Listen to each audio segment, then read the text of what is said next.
Hey everybody, welcome to another time lapse in this little series that we've got going here. So today is the last scenario in the original RollerCoaster Tycoon called Thunder Rock.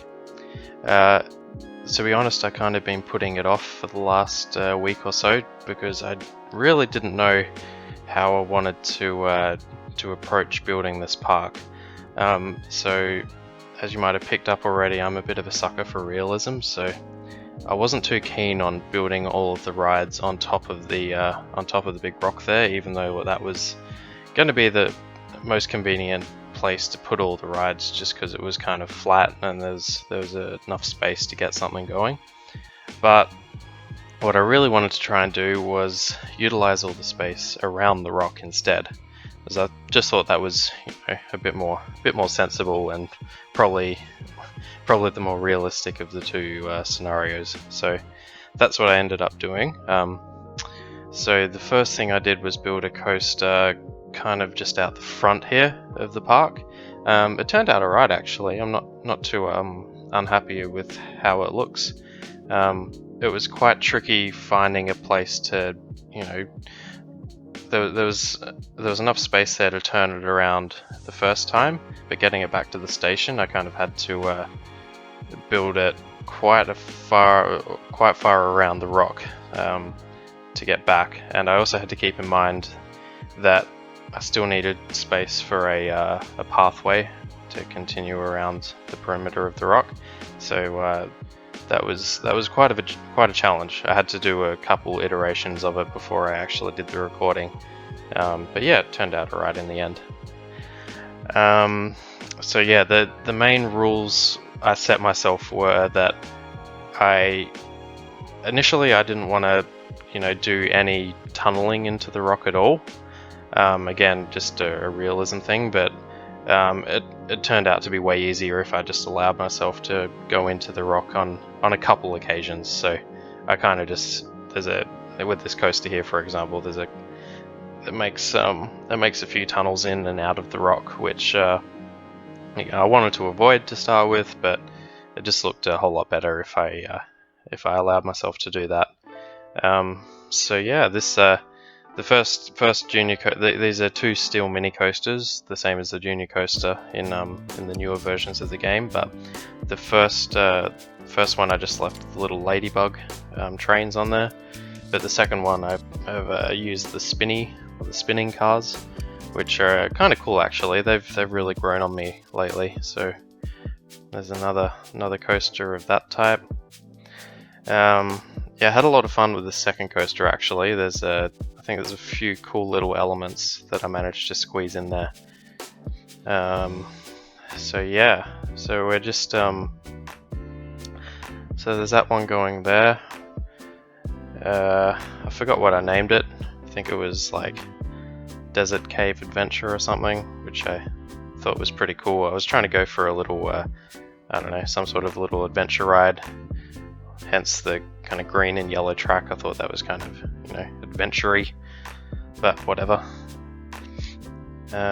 So yeah, there's a couple flat rides there. The Ferris wheel, I wanted to build quite a few Ferris wheels, but I ended up not, just because it was one's probably enough. But the Ferris wheel was very useful because you can build the entrance and exit right on the end of the ride, so the footprint is very small, as is the spiral slide actually. That was a very easy ride to squeeze in there. So yeah, there's progress was pretty fast actually. The park filled up very quickly. It was not long before I actually reached the guest count, which you'll see pretty soon. So yeah, this first area is largely done right now. I'm just kind of going back and refilling all the gaps in the fencing, which came as a result of deleting the paths at the top. Actually, one good thing about deleting all the paths at the top was it raised almost $2,000, I think, of money to use on the park here. So that was one advantage of not building on the rock. So yeah, now I'm kind of expanding out to the back of the park. So I've got a reverse incline looping coaster there. Now, I really don't like building these kind of shuttle loop reverse incline coasters in my parks. I feel like it's somewhat of a cheat, or a, it makes the game quite easy when you just spam your parks with these rides. But I thought, since I'm setting myself a challenge here, if I'm only using the available space, that I'd let myself have one little let off here. So yeah, I squeezed in a carousel there as well, which is, I think, only one of two 3x3 flat rides that I end up putting in the park. Kind of just doing a little bit of decorating around the that first coaster, which I thought looked okay. I kind of went just with a cactus desert theme. It was very basic. Just there's a few cacti around and a few small trees, but nothing too much. Used a few nice little ground shrubs as well, which kind of filled it out nicely, I thought. So yeah, there's most of the park's filled up now, and we're at about 600 guests at the beginning of March year 2. So it didn't really take a lot of time to fill out the space in the park around the edge of the rock, which I guess is no real surprise. I mean, there's not a lot of space to fill out really. So yeah, from now, what did I do? So yeah, I made a bit more space here to put one of the swinging inverter ships, which is also a really useful little ride for this park, because the footprint again is very small. So yeah, that kind of looks alright, just at the end of the park there. I spent a lot of time just kind of touching up areas with shrubs and stuff. I actually decided to move the pirate ship over to this end of the park, because with the green and yellow ship there, it kind of matches well with the coaster. So I ended up putting a swinging ship there instead, and it ended up being a perfect fit, just with that very small remaining space available there. So that worked out well. So the next thing I wanted to work on was that little space just behind the first pirate ship, but I had to wait for the coaster type I wanted. So yeah, there's a stage in the video here where I kind of skip forward to the end of year 2. So as you can see also that we've reached the guest count of 900 guests by the end of year 4. So with the lack of space, the park was actually getting quite crowded. So I had to be careful. I didn't want to get too many more people in. Actually, I tried just to keep it around the 900 to 1,000 guest mark for a while. If there's any more than that, and I think the park rating would go down quite a bit, just because most guests were complaining of it being too crowded. So yeah, there's a nice little spot for the motion simulator there, because it's not that tall. The coaster just goes on top of it, so that worked out really well. What was next? Yeah, just a bit of maintenance, and I think now's about the time where I unlocked the crazy rodent coaster, which is the one I wanted to try and squeeze in here. I really wanted to not have to tunnel into the rock for this one, but I didn't really see any other way to do it. So I have one little tunnel there, but I actually kind of like the look of this one. It kind of it's got kind of a, well, I won't say a standard layout. It's not really a standard layout, but it's got the continual switchbacks, and then a small slope, and then another set of switchbacks, and then a simple finish off back into the station. With the one square turns, this coaster worked out very, very nicely in this little area.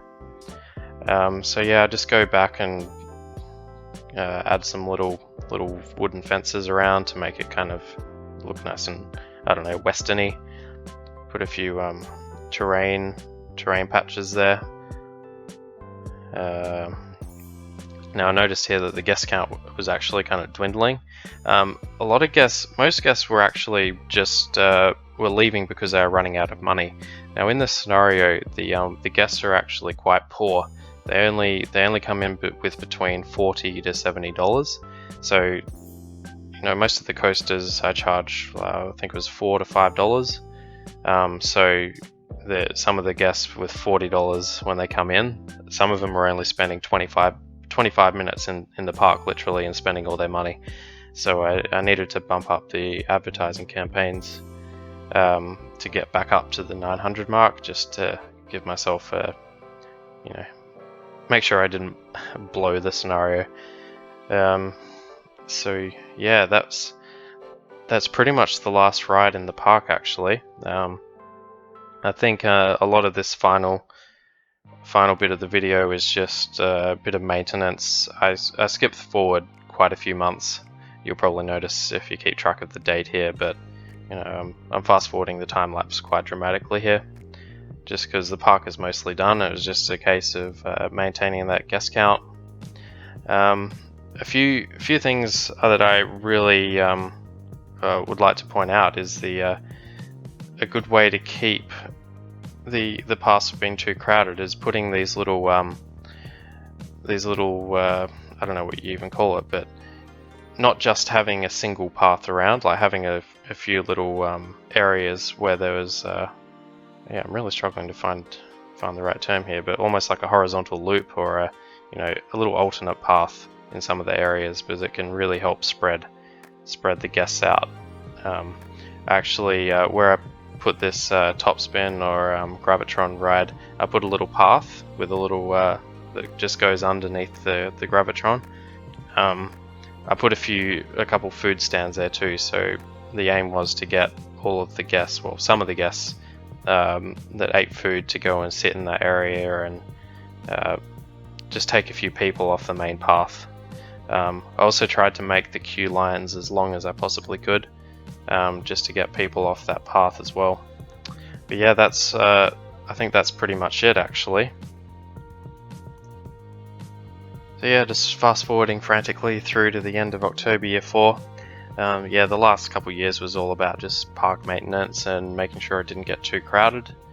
But yeah, we're just about to hit the objective.